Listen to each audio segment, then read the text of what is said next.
Hi! Welcome to another episode of the PIM Academy. Today, we're going to tackle a topic that can be a challenge at first for many people starting out with PIM. What's the difference between product families and categories? To make this topic easier to understand, we'll use the example of a mineral water producer. Let's start with families. In PIM systems, families serve as templates for products. They define what information, meaning which attributes, must be filled in for products belonging to a given family. Thanks to this, we can maintain consistency and completeness of data for products that are in the same assortment group, that is, the same family. Imagine that you are a mineral water producer. In your portfolio, you have two types of products, sparkling water and flavored water. For each of these types, you can create a separate family. A sparkling water family and a flavored water family. Each of them can have different sets of attributes.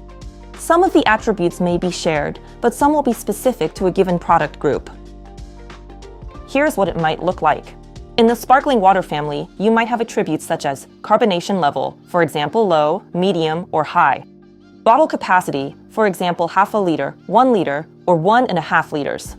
Type of packaging, for example plastic, glass, or the origin of the water, such as mountain spring or lowland spring. In the flavored water family, on the other hand, you might see attributes like flavor, for example lemon, strawberry, or raspberry, sugar content, sugar-free, or low sugar content, content of sweetening substances, for example aspartame or stevia, bottle capacity, for example half a liter or 1 liter, type of packaging, plastic or glass. Families allow you to standardize data in a way that takes into account the differences between product groups. Thanks to this, every product in the flavored water family will have properly defined flavors or sugar content. These attributes, however, will not appear in the product description template for sparkling water because they do not apply to that product group. So what are product categories? Categories in PIM are something completely different. Unlike families, product categories are used to organize products into a logical tree structure, which is visible to the customer or supports business processes. Let's imagine a category tree in an online store. Your product can be organized in the following way. The main category is beverages, then a subcategory water, and two lower-level categories, sparkling water and flavored water. Categories help organize products within the navigation structure and data exports to various sales channels, and also in reporting. In the context of categorization and families in a PIM, it's worth remembering a few important aspects. First of all, a single product can be assigned to only one family.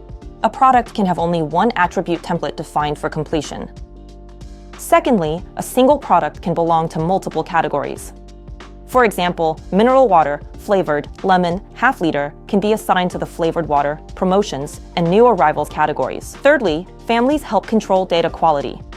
For instance, for every product in the flavored water family, the system can require specifying the sugar content and flavor.